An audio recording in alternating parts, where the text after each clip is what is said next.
Hi guys, I did a video a little while ago about the Australian website regarding the COVID-19. The Australian website called tga.gov.au. tga.gov.au. Now, I was talking about how the wording is there, how the testing for the COVID isn't properly tested as per what they're saying, and that the results that they get from the testing is uncertain, and uncertain due to the lack of evidence base is the wording on that website. Anyway, I've done a whole video on that, so you can have a look at that. But what I want to talk about now is the things we're hearing about COVID-19. Now, the reason I'm saying this is not because of conspiracies, and I don't believe in being involved in conspiracy theories, but what I do believe in is just checking out things and seeing what the truth is to the matter. Like, you know, what the truth to life is, but then there can be things happening in your surroundings that affect your day-to-day life, where you think, well, I wonder what's really going on. What is the truth to this matter? So obviously the one that we're dealing with at the moment is the truth to the COVID-19 and the lockdowns, the relationship with the lockdowns and how the world's treating it, and how, in particular, how Victoria, Australia is treating it. Now, Victoria, Australia is now in, as you may know, you may have heard, is in stage 4.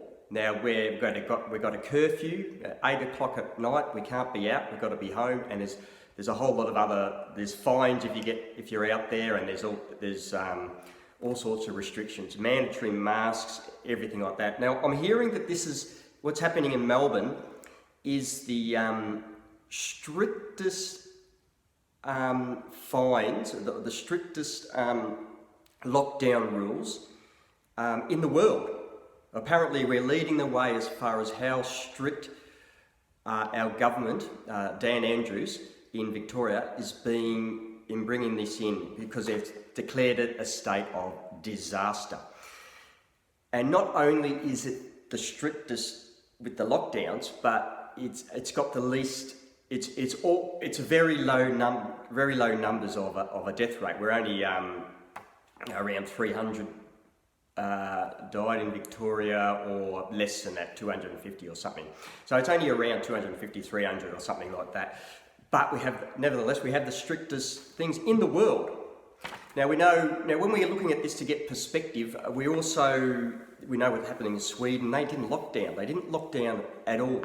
So you've got to look at these things, and that's a fact. We look at what Sweden did. They didn't lock down, and they're apparently have recovered and haven't, they've flattened the curves, gone right down and recovering. The economy's getting better again with no lockdown.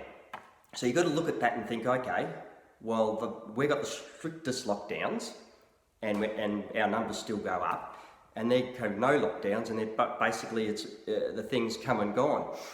Now we've got to look at that and put that into the equation of how we think of that and how we perceive that. Like, that is something to take note of. It's not something to ignore. That's a fact. That's happening. So we've got to take note of that. Now, the other thing I was talking about with that website, tga.gov.au, how it says that the results are uncertain. From anything that's uncertain, you can go either way with it. You can say, oh yeah, this is, with these results, it could be negative or it could be positive. But it's all uncertain. But they're portraying it on the news as though these are definite results, and it's not uncertain, but it's certain. And then they're leveraging and making their decisions on the lockdowns because these are definite results, and the figures are like this, and they're saying it's very dangerous and deadly. State of disaster, put all the lockdowns, all the curfews, and then they carry on as though the results are certain.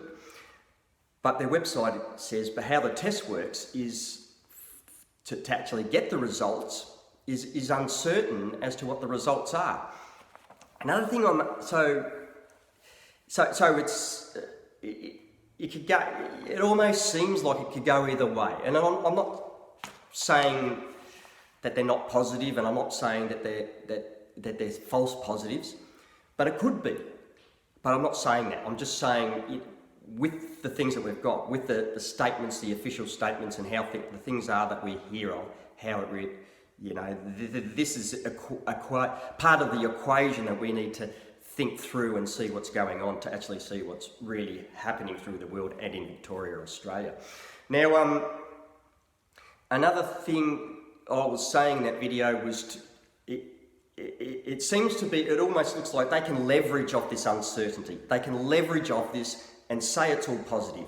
Because with the symptoms to COVID-19, as we know, they're flu-like symptoms. Now, flu-like symptoms have been around, for years. Sore throats, runny nose, cough, shortness of breath, everything like that. They're symptoms that we're familiar with. They're symptoms that are here very, very often, every winter, every year, everyone's experiencing. So, but they're saying that the symptoms to COVID-19, specifically COVID-19, as a separate thing to the flu and the symptoms to other things also, they're saying that it's those same symptoms. So there's another grey area. So we've got a grey area of uncertain results that they're leveraging off and saying making definite decisions. And we've got another uncertainty of the symptoms that they talk about, which are specific to COVID-19, is that they're flu-like symptoms. They're general symptoms. So there's another way that they can attach something that's general, something that's attached to other illnesses, and then they can attach it to COVID-19. Another grey area.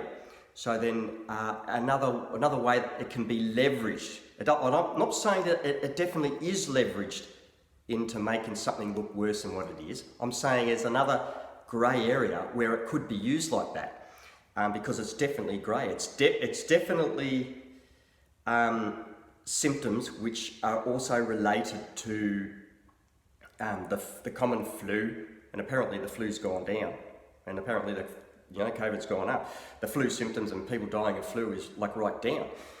So that's another thing that's a bit, it can be a bit suspicious. I'm not saying it's definitely that, but it's an interesting fact that we can take into our thoughts to think of what's happening there. So you've got this grey area of uncertain results. You've got this grey area of the symptoms of COVID-19 are basically the same as a lot of other things like the flu. So there's another grey area that they could leverage off if they wanted to make the figures look worse than what they really are. And another thing we hear, and I don't know whether you've heard this or not, but there's another thing that's getting passed around, and I'm hearing it quite often now, very, very, very often, and talked about, and very often, and it's another thing where they could leverage off. Now, I'm not saying it is definitely true, but I am definitely hearing about it. And what's getting passed around is this. Before I show you this, what I'll say is, what I've been hearing is, even from people that we know, from people that we personally know, we know them reasonably well, and that they've, informed us that they've had a friend or two pass away, say of a heart attack or cancer or something, and then they've been offered money to accept, like say $9,500 was one figure, so it's around that $9,500–10,000. If they asked permission, if they could accept that they died of COVID, even though they tested negative to the COVID-19, could they, if they accepted, they put it down on the death certificate as accepted that they died of COVID-19, then they would they'd be paid $9,500 and also another time was they said can pay for the funeral. Now, okay, that may not be true. But we're hearing a lot of that, and they're people that we know that know people that this is happening, and they're all upset about it and everything like that. I'm hearing this lots and lots from other people. Now, all these things could be not true, but if they are, or if you hear it enough, you're thinking, how long can I say that this is not true if you hear it over and over and over and over again from different people that you know? And there was another person we just heard from today, and they're Greek, and they said their Greek relatives, or someone in their family, a couple of them had passed away of a heart attack or something, whatever it was, cancer, and they said, if you allow us to put COVID-19 on the death certificate, then you'll be paid this money. And then another part of that was, then when the coffin comes out, we're having the funeral and everything, and we will wrap the body up in a couple of layers of sheets and things, like to make it look like, oh, they died of COVID, so we've got to protect, we don't want to get COVID off the dead body. So very strange, but if they have died of COVID, then everyone's, sterilising everything, and then that's the way they're treating it, then you would treat it like that. But if they haven't, and they want everyone to believe they have, well, then they wrap it up and it looks like that.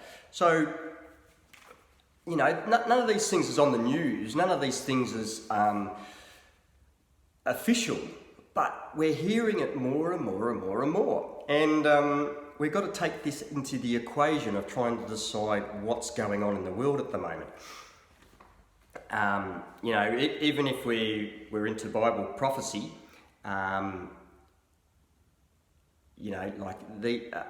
does it fit into the plan of God? Or if it doesn't, just what's happening? We've got to question what's happening. So we're hearing a lot of that, and as I said, I'm not alluding to anything. I'm not trying to say there's a conspiracy going on. But if it is, there is a conspiracy when you conspire to something, you're conspiring to, you have a plot, you have a secret conspiracy that you don't want people to know, and you have a plot at the end of it. So that could be happening. But if you investigate that, well, that's fine. You might discover the conspiracy that they're conspiring to. Now, this other thing, finally, that's been passed around, is this document. It says, it's got the Australian symbol on it, government symbol there, coat of arms, and it says the COVID-19 Guide for Medical Practitioners. There it is there, and it's basically what you do with death certificates in regards to COVID-19. There it is there. I don't know if you want to pause this video and have a bit of a read, but there it is there, if you can see that. They're very interesting. And it's another page there of an example it has, and this comes off an Australian website also. Example of how to fill a death certificate out, what they're saying. So the health professionals have got this on the website for the government as well. So now if this is a fact, if this is fake, well, it's fake. And it could be fake, but if it's a fact, well, then it's a fact, and it needs to go into the equation as to how to try to look at what's happening with this COVID-19 thing and try to understand what's happening. Now, I'll just read you a couple of paragraphs on this. It says, what is recorded on a medical cause of death certificate? The Australian Bureau of Statistics has provided guidance on how to certify deaths due to COVID-19. COVID-19 should be recorded on the medical cause of death certificates for all deceased where the disease caused or is assumed to have caused or contributed to the death. Now, I want to the next couple of paragraphs, it talks about this word assumed. This is a question to ask, when can a COVID-19 be assumed to have caused a death? Here it goes. Where a person has been tested and confirmed to have COVID-19, has died of complications associated with the infection, such as, I can't say that word, it's too hard to pronounce, or pneumonia, then COVID-19 is assumed, again, to have contributed to the death and should be recorded on the death certificate. And the next paragraph, where a person is known to have suffered typical symptoms of COVID-19, let me pause for a second, symptoms of COVID-19. There we are again, we're into that, we're looking at the symptoms of COVID-19. So, like what I was saying before, what are the symptoms of COVID-19? The symptoms of COVID-19 were just flu-like symptoms. They're symptoms that we have had around for years and years and years and years. So when they have these symptoms, which are common symptoms to a lot of different things, a lot of flu strains, a lot of sicknesses, they're common symptoms, shortness of breath, sore throats, coughing and things like that. Where a person is known to have suffered typical symptoms, how can it be typical if they're general? So we're in that grey area again. Of COVID-19, such as fevers, it's saying the symptoms here, fevers, they've been around for donkey's years, coughs or breathing difficulties, it's all been around for years before we had ever heard of COVID-19. During a COVID-19 pandemic, that's different, if you have those common symptoms during a COVID-19 pandemic, but it's not been formally tested or diagnosed. Okay, so you're not tested, so you haven't been tested with this particular test, which the website tells you, gives you a result which is uncertain, then it is reasonable to assume, there's that word again, assume the death was related to COVID-19 and should be recorded on the death certificate. So here we have which looks like, if it's real, I don't know if it's real, but it looks like it's official. And they're linking everything and assuming things. So we're hearing these stories of people having loved ones die of something else, and then them being upset with being asked the question, can we put them down as a COVID-19, or they just do it. So that contributes to unreliable figures. Now, if someone accepts the money, which obviously some people would and some people wouldn't, if some people accept the money, well then, does that mean those official figures that we hear are reliable? So we not only got, it appears to me, given these facts, given these things, that the figures are unreliable due to how it's tested and giving uncertain results according to their website, the tga.gov.au website. And then there's another reason you're hearing all these death certificates being put down as COVID-19 when it wasn't COVID-19. So there's another reason why these figures has been leveraged into being official and saying COVID-19, but from a grey area. So that doesn't look very good. So there's another reason why these figures are not reliable. So we've got this leveraging, they've got these areas where they can leverage into making these figures look bigger and bigger. That's what it just appears like with the information and what we hear and things like that. But it may not be true, but that's what it appears like.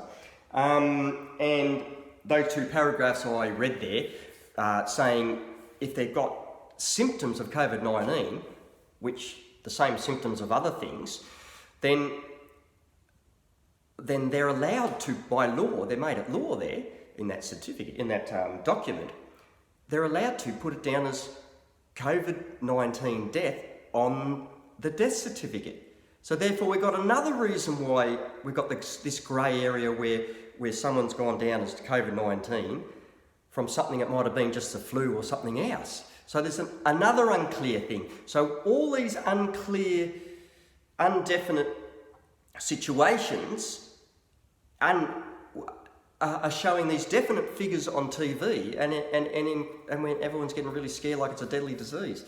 But there's, of course there is deadly diseases and they've been around, but what if they're dying of these other deadly diseases and they've just got the same symptoms, and then they just assume that it's COVID-19, and then the figures go up then they get these false positive, the figures go up then.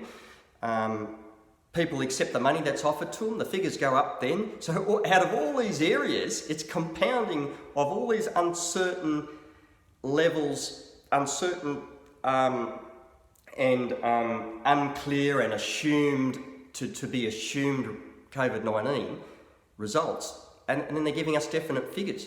So I just think we need to be a bit sceptical of these things. We need to look into it. All what I'm saying here may not be, it's definitely not official, but what's official is not always the truth. And particularly if you listen to the left news, they won't show you that document. They won't have a conversation on the news about talking about, oh yeah, we're paying people money to accept a COVID-19 on their death certificate. They won't say that if they have a common cold-like symptoms, that we're assuming that it's COVID-19, and under those rules, that's what we're putting on there. They won't tell you this, but when you find out this from other sources and things like that, you've got to put it in thinking for ourselves and getting perspective. We've got to consider these things. Anyway, guys, that's all I got for you today. Just have a think of these things. Don't be into conspiracy theories, but do take the information that ends up being true and put it together. Some things you might have to just totally ignore, and some things you might hear over and over and over again and think, crikey, why am I hearing this so often? There's even people talking about laws which, you know, and acts, government acts which show what a pandemic really is, what the criteria of it is, and what the government's allowed to do under those acts, and what we're going through is not according to that. Now, I don't know, maybe they're overruled by what we're going through now, but if it's true that those acts are supposed to be followed, well then the government's at fault. That may or may not be the case, but we just got to consider these things so we don't get taken for a ride. Anyway, I hope you enjoyed this, guys, and I'll see you next time. God bless. Bye-bye.